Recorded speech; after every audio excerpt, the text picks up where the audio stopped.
Hey, what's up to you? Top of the morning to you, or mid morning, or whatever. How you doing? How have you been?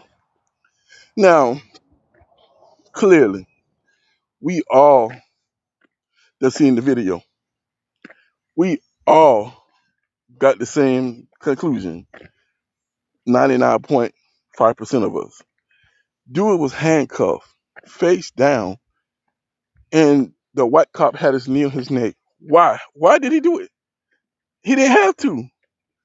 Clearly, either he one of the sorriest cops ever, or he just did it out of pure hatred, and or the combination of the both.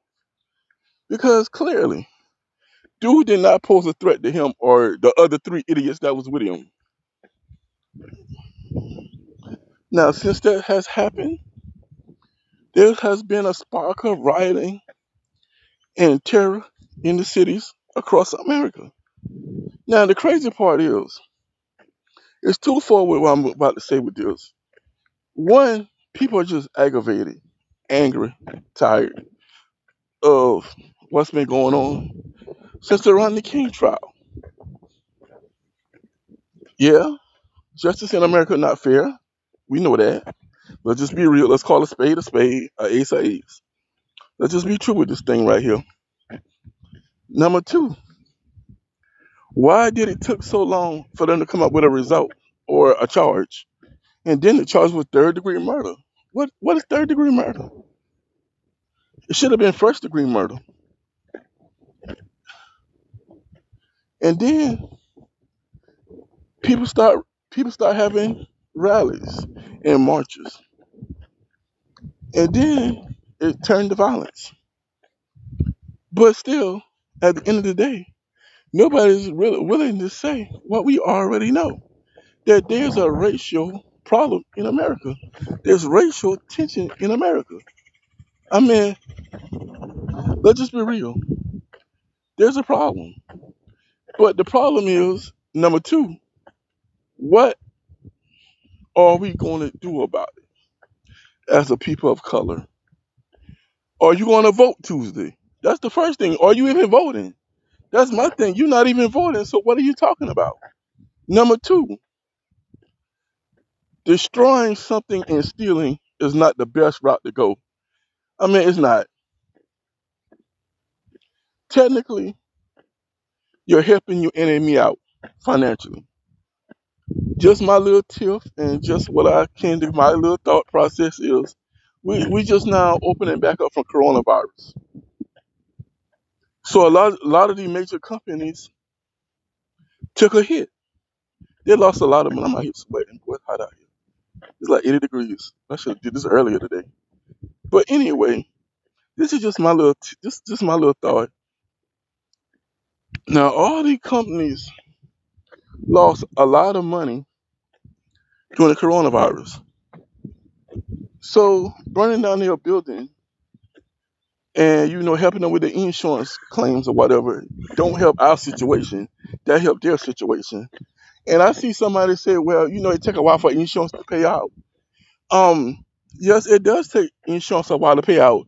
But if I own $1 million business, you think I'm waiting for an insurance check to come through? That's the other part. If I'm already got money, it's not like I'm broke and I'm living check to check. See, that's the thing about thought process. You got to think bigger than welfare, Section 8, or your current situation. You got to think like a boss. You got to think bigger than the surrounding. Like, for example, you destroy Target, okay? Target got an insurance they got insurance on everything in the store and the store itself and the employees. So, destroying the building served what purpose for us? Nothing. But it did help Target out because they don't have to rebuild. Who said they got to rebuild? It's their thing. Destroying buildings and stealing merchandise don't help our fight or our struggle. It's helping them. It really is. That's why they're not complaining. They're like, we just had Corona. Man, thank you, Jesus. They burned out my store. Won't he do it? I'm just being real. Money is money. Power is power.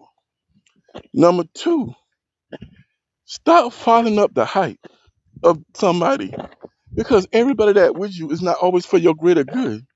Remember that Jesus was betrayed by Judas with a kiss. So you let somebody fool you up to destroy something and they walk away and they say, look at them fools right there. So you gotta think. We're not thinking. You're not voting, you're not going to the PTA, you're not going to town council meeting, you're not being police officers, you got to change things from the bottom up and not from the top down. That's how you make change. You got to change on the bottom level. You got to run for Congress. You got to run for Senate. You got to run for being a mayor. You got to run for being a sheriff. You got to run for these officers. You got to be elected. You got to take your power back with with precision.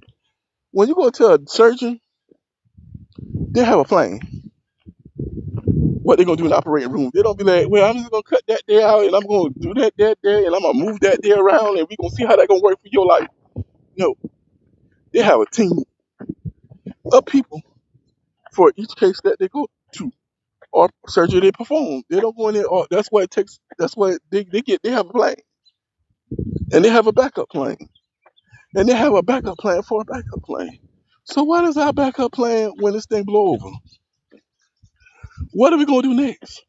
Burn down another damn city? I'm just saying. What are we gonna do? First, you need to take your behind to vote Tuesday. Stop waiting for the presidential thing to vote. All the other votes, all this other stuff they got going on in the polls, you don't vote for that. First, you got like Mike, Killer Mike said, you got to beat them up in the polls. 2,000 people registered, only 20 voting. That's crazy. So I'm just saying, train your children to vote. Train them to train them to take a part in change, the positive way and not the negative way. Be smart. Be smarter than your enemy. Do not give your enemy the bullet to shoot you with. That's crazy. You gotta be wise and well doing. No, that's my saying. You gotta be smart. I mean, after we got to have a talk, of course. Things gotta change, of course. But we've been doing this for so long. Somebody get killed, we riot, we burn down the city, and then it blow over. But what are we gonna do after this one? The same damn thing? It's time for us to do better. Get better. Be smarter. I love y'all. Be good. Be great. Peace.